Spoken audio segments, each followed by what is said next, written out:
की या सगळ्या कमळाबाईंनी चिखल करून ठेवलाय. जो म्हणतोय ते तुम्हाला आता कळेल. एक एक गोष्टी मी तुम्हाला सांगेन तसं. आयुष्यात चिखल झालाय याचा उल्लेख करत कमलाबाई म्हणून हिणवण्याचं काम आपल्या कोट्या करण्याच्या कुस्तीत स्वभावाप्रमाणे केलं. जाऊन तुम्हाला मणिपूर मधला मणी दिसला, पण मणिपूरच्या जनतेच्या डोळ्यातलं पाणी नाही दिसलं. आम्हाला वाटतं उद्धवजी ठाकरे साहेब तुमच्याच भाषेत सांगायचं तर मणिपूरच्या मणीचं बोललात, त्याचबरोबर शेतकऱ्यांच्या डोळ्यात पाणी बोललात, परंतु तुमची नेहमीचीच रडगाणी सुद्धा आजच्या भाषणातनं या ठिकाणी दिसली. हे देशद्रोही नव्हते, पण त्यांच्यावरती आता आरोप ठेवले की तुम्ही पाकिस्तानमध्ये जाऊन आलात. एका शिष्टमंडळातनं ते पाकिस्तानला गेले होते, म्हणून देशद्रोही म्हणून जर वांगचुक यांना अटक होणार असेल तर नवाज शरीफचा केक गपचूप जाऊन खाऊन येणाऱ्या मोदींना काय म्हणायचं, ह्या सुद्धा प्रश्नाचं उत्तर आम्हाला मिळालं पाहिजे. न्याय हक्क मागणं हा या देशामध्ये देशद्रोह होतोय. आणि म्हणून काही वेळेला असं वाटतं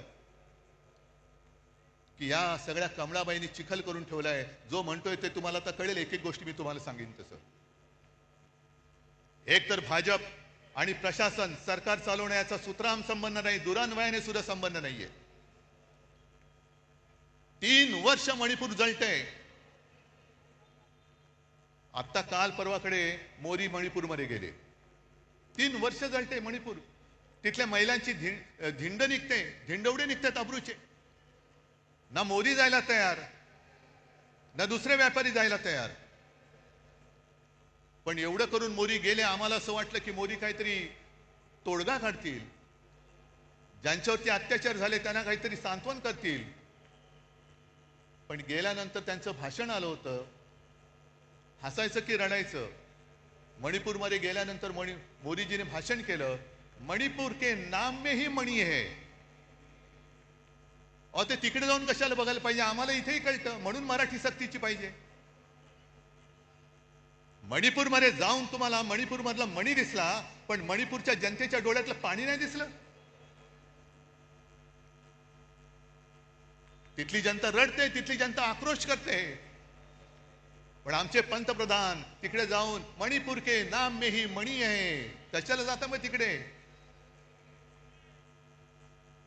ही जी यांची सगळी जी वृत्ती आहे, मला असं वाटतं काही वेळेला विचार केल्यानंतर की भाजप म्हणजे आता अमिबा झालेला आहे. अमिबा म्हणजे तो एक पेशीय प्राणी असतो, काय जीव असतो, तो सगळ्यांना शाळेमध्ये होता. अमिबा वाटेल तसा वेडा वाकडा कसाही पसरतो, जिकडे लागेल तिकडे युती करतो. झालं काम की इकडचा हात काढला तिकडे हात करतो, तिकडचा. पण एक पेशी मीच शरीरात गेलं तर पोट बिघडतं, तसे समाजात घुसले तर शांती नाहीशी होते. म्हणून मी त्यांना अमिबा म्हणतोय. शेतकऱ्यांच्या आयुष्यात चिखल झालाय याचा उल्लेख करत कमलाबाई म्हणून हिणवण्याचं काम आपल्या कोट्या करण्याच्या कुस्तीत स्वभावाप्रमाणे केलं. खरं म्हणजे महाराष्ट्रातल्या शेतकऱ्यांच्या आयुष्यात चिखल, मुंबईकरांच्या जीवनामध्ये चिखल आणि काबाड कष्ट करणाऱ्या शिवसैनिकांच्या जीवनामध्ये चिखल करण्याचं काम उद्धवजी ठाकरे आपल्या नेतृत्वातनं झालं, याचं भान दुर्दैवानं आपल्याला नाही.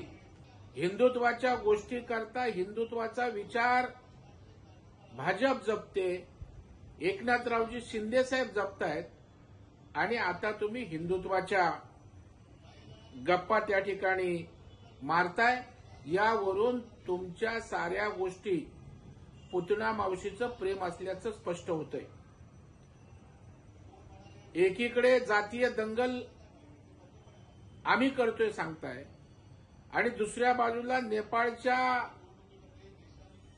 आंदोलनाचं समर्थन आपण करताय. तुम्हाला अराजकता या ठिकाणी महाराष्ट्रात माजवायची आहे का, अशा प्रकारे आपला अंतस्थ हेतू सुद्धा या ठिकाणी स्पष्ट होतो. भाजपचा आणि सरकार चालवण्याचा सुतराम संबंध नाही म्हणता. 2.5 वर्षाची आपली कारकीर्द व्हिडिओ कॉन्फरन्सिंगवर महाराष्ट्रानं पाहिलेली आहे. मराठी माणसांसाठी, हिंदुत्वासाठी, महाराष्ट्राच्या विकासासाठी काय केलं हे पाहिलेलं आहे. आणि देवेंद्रजी मुख्यमंत्री म्हणून मागची 5 वर्षाची कारकीर्द आणि आताचं त्यांचं प्रशासन महाराष्ट्र पाहतोय. तुमच्या सर्टिफिकेटची आवश्यकता नाही. केंद्रामध्ये पंतप्रधान नरेंद्र मोदी साहेब गरिबाच्या कल्याणासाठी काम करतायत. आपल्या देशवासियांच्या सर्वांगीण विकासाचं काम करतायत. जागतिक स्तरावर आपली अर्थव्यवस्था बळकट करताय. प्रशासनावर पकड आहे. त्यांना तुम्ही सरकार चालवता येत नाही म्हणताय. त्यामुळे तुमच्या अकलेचे दिवाले निघाले ते स्पष्ट होते. कोट्या करण्याचं काय आपण सोडत नाहीयेत. मणिपूरचा मणी दिसला पण डोळ्यातलं पाणी दिसलं नाही. आम्हाला वाटतं उद्धवजी ठाकरे साहेब तुमच्याच भाषेत सांगायचं तर मणिपूरच्या मणीचं बोललात, त्याचबरोबर शेतकऱ्याच्या डोळ्यात पाणी बोललात.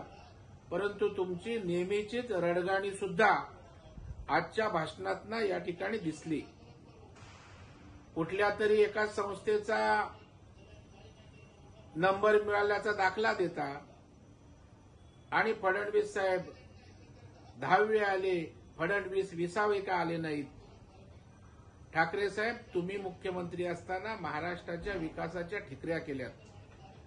शिवसेनेच्या आणि शिवसैनिकांच्या ठिकऱ्या केल्यात आणि त्याच्यामुळे आपण असंच कोट्या करत राहा.